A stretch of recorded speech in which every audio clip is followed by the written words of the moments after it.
Hello and welcome to the Homeless Consultants channel. My name is Paul B. I am the Homeless Consultant. And I just wanted to make a very brief, maybe 5-minute, if possible, video that explains a bit about why I have posted these last 4 videos, which are called The Sounds of Homelessness. I wanted to share with you the kind of ambient, constant, endless noise that we, all homeless people, are subjected to various degrees. Now, of course, it depends if you're in an urban area, if you're living outside in a tent. I am so fortunate to be in this car. You can hear how the cabin in here is relatively soundproof. It helps tremendously. But, having said that, to be in this car, it gets very hot, for example. And that means you should need to open the windows, or in my case, I have to open the door because this window doesn't open, and I have no climate control. In the winter, it gets very, very cold.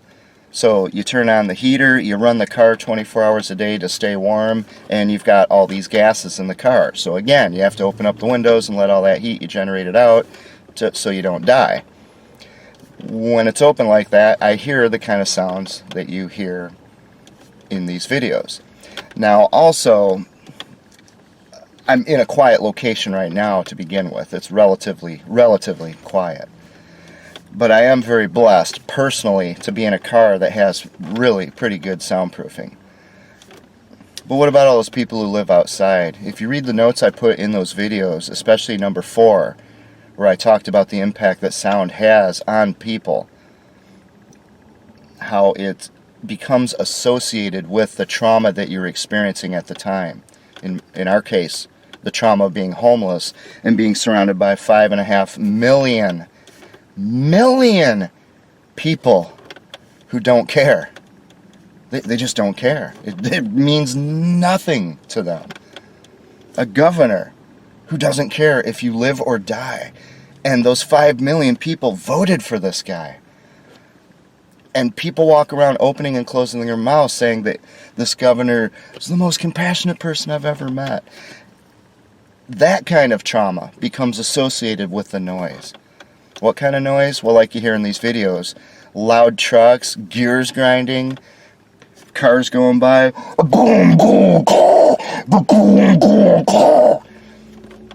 people out there just yelling and screaming when the gangbangers come out. I mean, it's just absolutely terrifying, the sounds. And we're subjected to it all the time.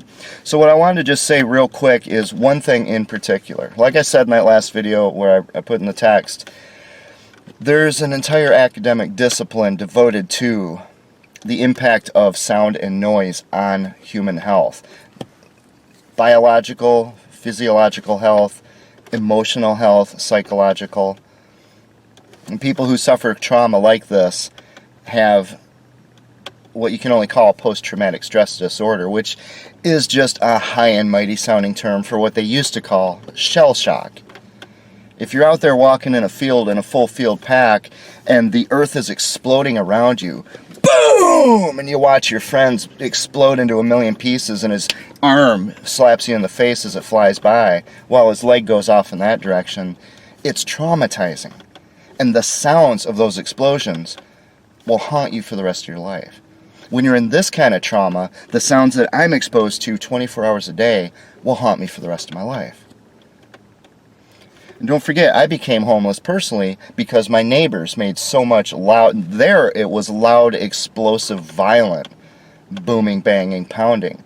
I'm not saying that the sound I'm experiencing here that's a little more low-key I'm not saying that that is causing me a whole lot of trouble beyond what homelessness does, but when you're trying to sleep in a car and you hear a bunch of gangbangers out there doing their yo, motherfucker, bitch, motherfucker, me, motherfucker. I mean, they just use that one little word, right? Motherfucker. They just use that word in every sentence, and they're out there screaming it, and you hear them coming closer and closer to your car. Or worse, when they don't make a sound, and they come up maybe to try to steal your catalytic converter because they don't realize there's somebody sleeping in here. And then when they come up with a blowtorch and they realize there's someone in here, all of a sudden they explode into a bunch of yapping and laughing at you and pointing. Oh, there's some fucking sleeping in the motherfucking car. It terrifies you. You don't know what terror is, folks. What I want to tell you is this. If you listen to Sounds of Homelessness number 4, it was moderate to heavy traffic. In this particular location, very heavy on the truck traffic side, like industrial trucks, construction, that kind of thing. I want to point out, listen to this. Does this not sound like a B-52 bomber?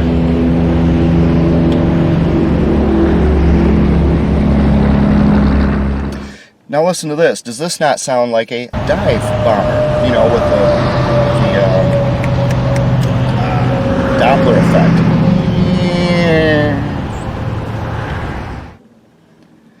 Does this not sound something like maybe a fighter jet with its machine guns going?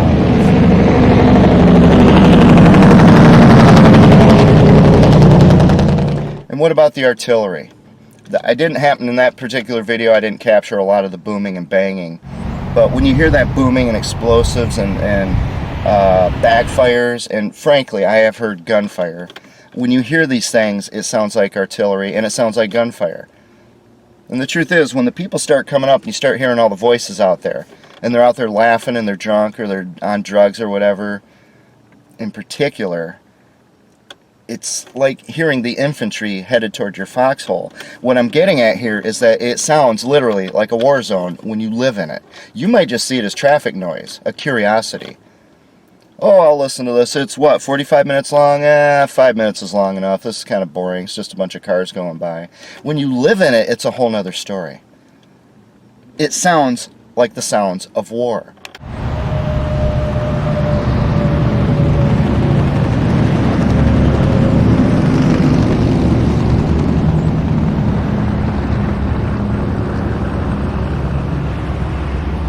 And like I put in that video, people who have been through war, whether they're doing it as soldiers or civilians, people who have been kidnapped and taken hostage, and children who are molested, in particular, those three groups really associate the noises they heard with their trauma, and it will haunt them for the rest of their lives when they hear those noises. It'll trigger everything they experience, just like when I hear sounds that sound like my neighbors, I get triggered.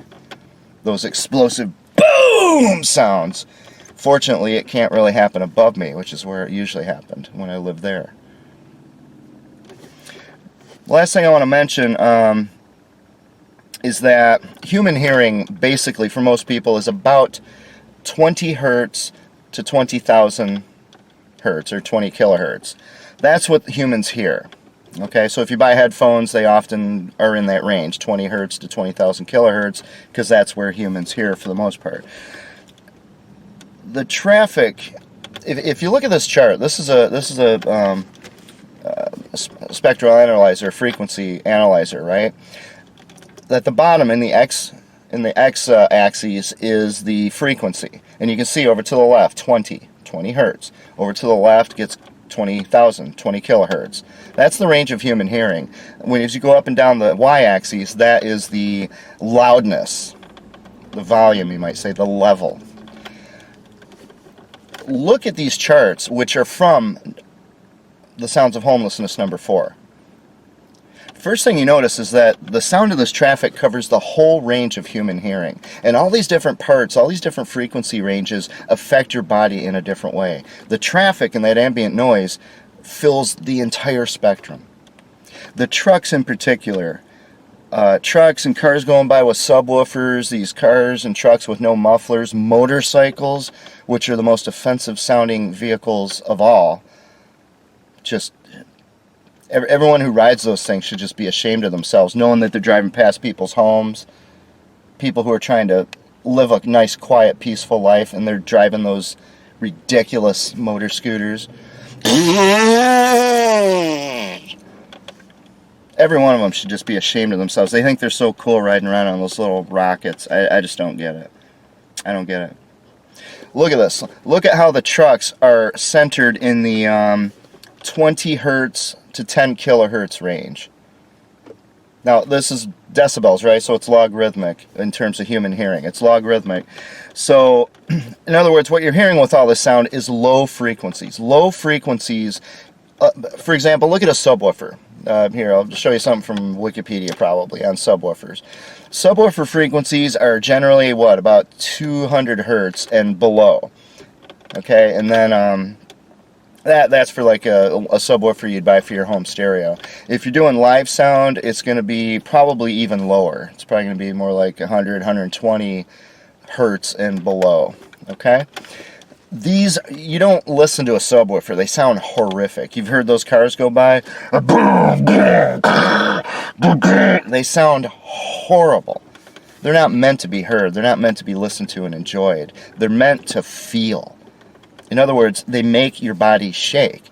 And different parts of your body, the composition of your body, the fluids, the cells, the nerves, the brain, the eyes, the fluid in the eyes, all these things resonate at different frequencies. So as you're subjected to all this white noise, all these frequencies, and especially at the low end, they make parts of your body vibrate. And I'm not going anywhere near this new age nonsense. Increase your vibrations and all that stuff. But in a scientific sense, when you look at the resonant frequency of different things, everything has a resonant frequency. You know, I don't have anything with me, do I? But everything has a resonant frequency. The steering wheel. You know, the greatest example of that would be the Tacoma Narrows Bridge, the original one that they built back in like the 30s, right, in Seattle or Tacoma. The bridge is there, and the winds got it going, and it got swinging at its resonant frequency. If it swung at any other frequency, it might have just swung and then slowed down. But instead, it got to the resonant frequency, and that made it go out of control, and it just fell apart. That's what happens to your body when these resonant frequencies are affecting the fluid in your eyes, the fluid in your brain, the brain itself, the cells in your body, your heart. That's what the homeless are subjected to all the time.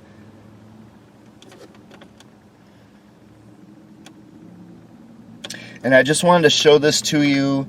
If you want to learn more about it, you can go look at that journal I told you about, Noise and Health. There's a lot more out there in terms of academic research on it, but the academic research isn't really focused in the way that it should be. Oddly enough, someone like me seems to know more about what this noise really does to people from bitter and shattering experience.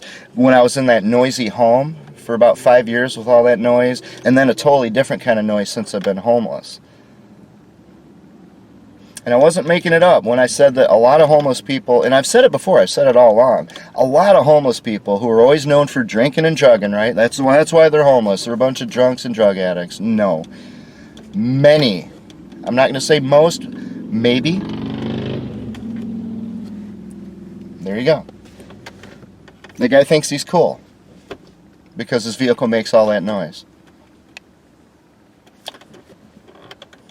Many homeless people start drinking or using drugs after they become homeless to numb the pain of being homeless.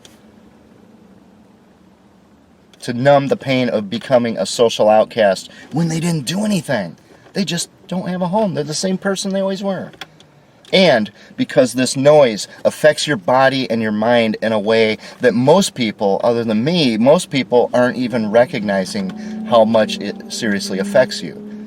I study things that I encounter. When I was in the home and my neighbors were torturing me, I became an expert on noise pollution and such. And again, notice how just, I mean, heck, right down the street here. Right down the street here. There's these sound barriers between this highway and the residential area there. The people who live in those homes, the state of Minnesota protects. The homeless, nothing.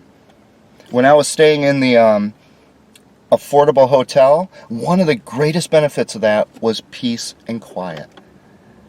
And the Minnesota Department of Health shut down that hotel for no good reason, certainly nothing to do with health, so that instead of being in a hotel, I could sit in this car and listen to that kind of noise all the time, with all the effects it has on me. You see, they don't know what they're doing. The Department of Health has no idea what they're doing. They're just following the cult of academia. But there are researchers out there who are studying sound and noise for real. And the last thing I want to mention along those lines is that some of the researchers out there are in fact looking at things like I've been talking about here, which is amazing. I'm glad. But they're being shunned by junk science, which is in charge of science today. Almost everything out there is junk science. So these people can't get published, they can't get the word out, and they can't get the funding for good research. But if everything in your body and if everything has a resonant frequency, what happens if you take a glass? If you take a glass like a wine glass, especially if it's good crystal that has a real ding to it, if you just shout at it or sing at it, it's probably not going to do anything. But if you go ding to hear what the frequency is first, and then you go ah, and you go at that frequency with a good strong voice, it'll shatter. What's the resonant frequency of leukemia? If everyone has a different resonant frequency, seems like you could direct some kind of high energy audio at a body and it would kill only the specific things you're trying to kill off, like cancer, for example.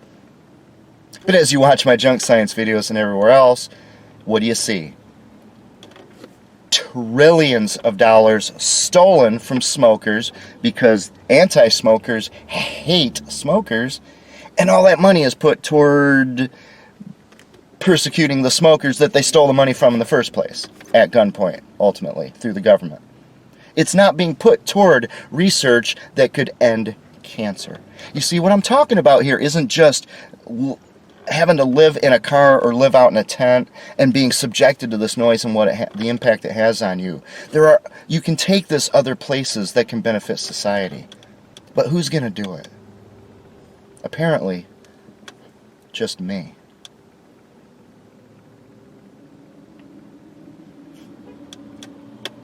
Thank you for watching.